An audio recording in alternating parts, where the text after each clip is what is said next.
कृष्ण प्रेम धारा ट्रस्ट प्रस्तुत करते हैं कार्यक्रम समर्पण।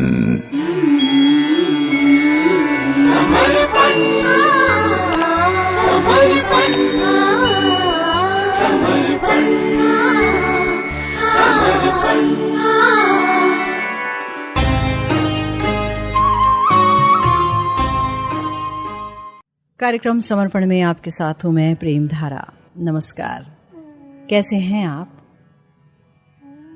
आप सुन रहे हैं महाराज ऋषभ देव द्वारा अपने पुत्रों को दिए गए उपदेशों पर आधारित हमारा विशेष कार्यक्रम। देखिए, हमारे शास्त्रों में जो उपदेश दिए गए हैं, जो बात कही गई है, वो एकदम ठोंक बजा कर कही गई है ना? कहीं से कोई कल्पना नहीं है। अगर कोई ध्यान से इन उपदेशों को सुने पढ़े तो वो इंसान समझ जाएगा कि भाई कितनी गहन जानकारी है। ऐसी जानकारी कहीं नहीं मिलती। क्यों है ऐसी जानकारी और इतनी सुंदर बात? क्योंकि ये जो शास्त्र हैं ये अपौरुषीय हैं, ये भगवद वाणी है। और याद रखिए, भगवान की वाणी और भगवान अभिन्न है। श्रीमद् भागवतम वस्तुतः भगवान का वाणी स्वरूप है, यानी भगवान ही श्रीमद् भागवतम के श्लोकों के रूप में स्वयं है ना? तो जो ऋषभ देव हैं वो तो यूं भी भगवद अवतार हैं। वो जो भी बात कहेंगे तो वो तो बहुत ही प्रासंगिक रहेगी। तो जिस समय उन्होंने कहा था और आज का समय, दोनों समय प्रासंगिक है और आने वाले समय में भी वो इतनी ही रेलिवेंट रहेगी। छठे श्लोक में ऋषभ देव जी कह रहे हैं, एवं मनः कर्म वशम प्रयुक्ते अविद्यात्मन्युपधीयमाने प्रीतिर्न यावन मयि वासुदेवे नामुच्यते देह योगेन तावत। कह रहे हैं कि जब जीवात्मा तमोगुण से ढका रहता है तो वो ना तो आत्मा को और ना परमात्मा को ही समझता है और उसका मन सकाम कर्मों के वशीभूत रहता है। इसलिए जब तक उसकी मुझ वासुदेव में प्रीति नहीं होती तब तक उसे देह बंधन को स्वीकार करने से छुटकारा नहीं मिल पाता। भाई देखिए, भगवान इतने प्यारे हैं कि वो जीवों के दुख को देख करके करुणा से विगलित होकर के अवतार लेकर के आ रहे हैं। और कितने अवतार! वर्णन आया है शास्त्रों में कि जितना सागर है ना, सागर की जितनी लहरें हैं, अनंत लहरें हैं, अनंत तरंगे हैं और अनंत ही अवतार हैं भगवान के। क्यों होते हैं? हम जैसे जीवों के कल्याण के लिए। यहां साफ साफ बताया ऋषभ देव जी ने कि जब तक जीवात्मा तमोगुण से ढका रहता है तब तक ना तो वो खुद को समझ पाता है और ना ही वो परमात्मा को समझ पाता है। उसका मन सकाम कर्म के वशीभूत रहता है ना? देखिए, पिछले श्लोकों में, पिछली चर्चाओं में सीधी सी बात बोली गई थी कि भाई जब तक जीव को आत्म तत्व की जिज्ञासा नहीं होती तब तक उसकी पराजय होती रहती है। पराजय सबसे बड़ी क्या है?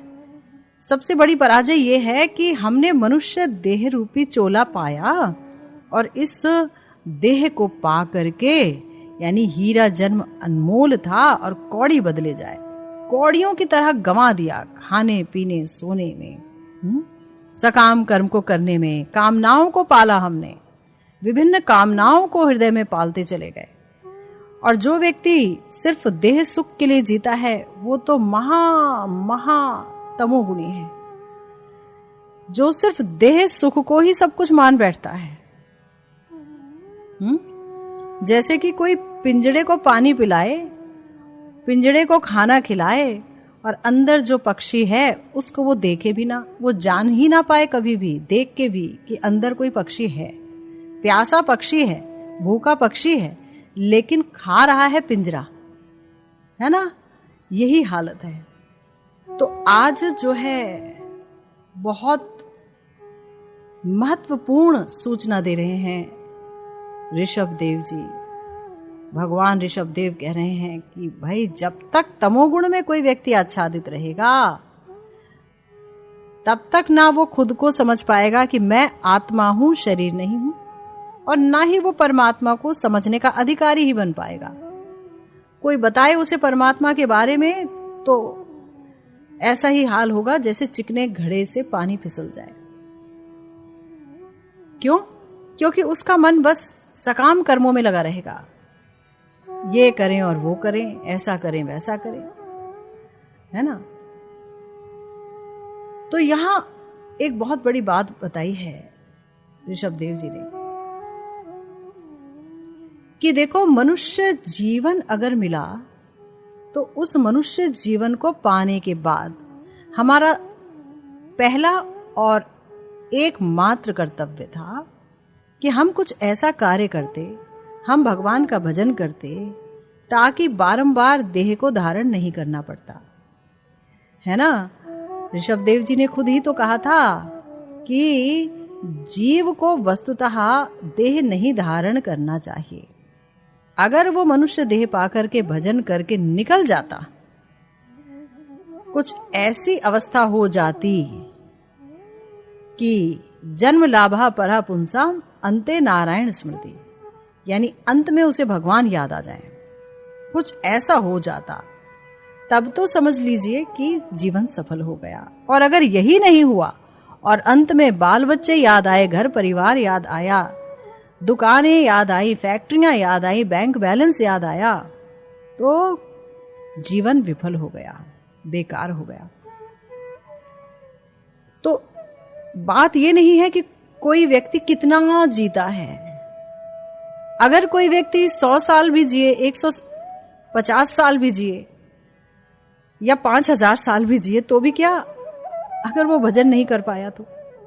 क्योंकि आज नहीं तो कल और कल नहीं तो परसों शरीर तो सबने त्यागना है। कोई बीमारी से जा रहा है, किसी एक बीमारी से तो कोई दूसरी बीमारी से जा रहा है।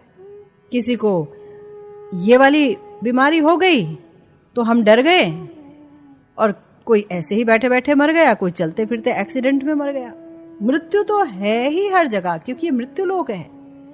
लेकिन समस्या ये है कि अगर शरीर नामक ये जो चोला है, ये जो खोल है, ये छूटे और भगवान को याद करके छूट जाए तब तो ठीक है, वरना सब बेकार है। इसीलिए यहां भगवान ऋषभ देव जी कह रहे हैं कि जब तक उसकी मुझ वासुदेव में प्रीति नहीं होती तब तक उसे देह बंधन को स्वीकार करने से छुटकारा नहीं मिल सकता। यानी कि हम जिसके अंश हैं और जो हमारा अंशी है, अगर उससे प्रेम नहीं होता, अगर हम उसे प्यार नहीं कर सके, जो कि एकमात्र प्यार का विषय था, है और रहेगा, और हमने अनात्म वस्तुओं और अनात्म व्यक्तियों से प्रेम कर लिया, चाहे वो माता पिता हो, चाहे वो भाई बहन हो, चाहे वो पति पत्नी हो, चाहे वो पुत्र पुत्री हो या कोई और रिश्तेदार हो, तो क्या होगा? तो जीवन विफल हो जाएगा। क्योंकि जैसे ही इस शरीर से हम छुटकारा पाएंगे, शरीर छूटेगा, वैसे ही एक और शरीर धारण करना पड़ेगा। हो सकता है पहले यातना शरीर मिले, नरक की यातनाओं को झेलने के लिए, या फिर स्वर्ग का आनंद उठाने वाला शरीर मिले, है ना? देखिए, सीधी सी बात यह है कि इस बात पर नहीं जाना चाहिए कि मृत्यु कहां और किस हालत में होती है। जाना इस बात पर चाहिए कि जिस समय मृत्यु हो रही है उस समय हमारा चित्त कहां है। अगर हमारा चित्त भगवान में होगा तो भगवान ऐसी व्यवस्था कर देंगे कि मरते समय भी हमारा चित्त उनमें लगा रहे। इसका अर्थ क्या हुआ? इसका अर्थ ये हुआ कि अगर हमने सारी उम्र भगवान का भजन किया होगा, खूब हरि नाम किया, खूब भगवान से लौ लगाई, खूब भजन गाए, वैष्णवों की, गुरुवर्ग की सेवा की, तो क्या होता है? तो फिर ये नहीं सोचना है कि शरीर कहाँ छूटा। तब हमारा जो सबकॉन्शियस माइंड है, जो अवचेतन मन है, उसे भगवान पकड़ लेते हैं और अपने चरणों में खींच लेते हैं। ऐसा मैंने हाल फिलहाल अनेक जगह महसूस किया। मैंने देखा कि जो भक्त लोग हैं, चाहे वो किसी बीमारी की वजह से ही क्यों न चले गए हों, लेकिन वो हरि नाम करते हुए गए, माला करते हुए गए।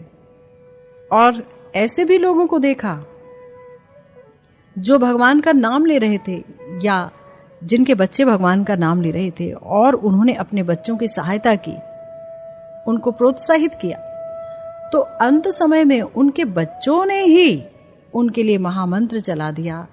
भगवान का नाम जो है वो चल रहा है, भगवत गीता के श्लोक वो चल रहे हैं फोन पर,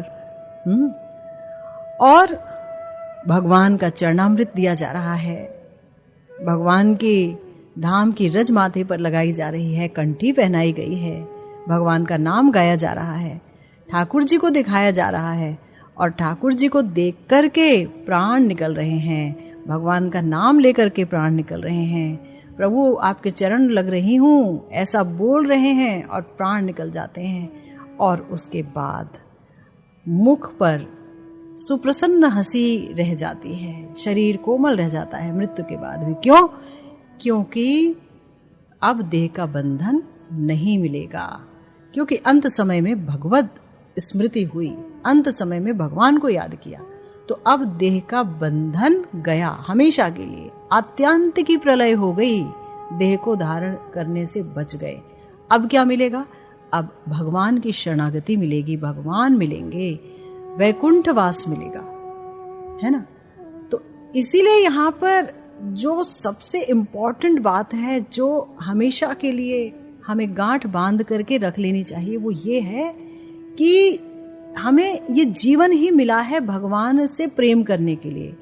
हमारे अंदर उनके प्रति प्रेम डेवलप हो, हमें ऐसा करना चाहिए कुछ, यानी सत्संग सुने, भगवान का भजन करें, गुरुपद आश्रय लेकर के भगवान का खूब भजन करें, सच्ची प्रीति करें, निरपराध भाव से, और समझ जाएं कि वासुदेवः सर्वमिति स महात्मा सुदुर्लभा, जो भगवान श्री कृष्ण ने कहा है भगवत गीता में कि भाई भगवान जो है वो क्या है, वही सब कुछ है। जो ये समझ लेता है तो उसे महात्मा का चोला नहीं पहनना पड़ता, वो महात्मा हो जाता है। वही महात्मा है जो भगवान को समझ पाए, जो स्वयं को समझ पाए।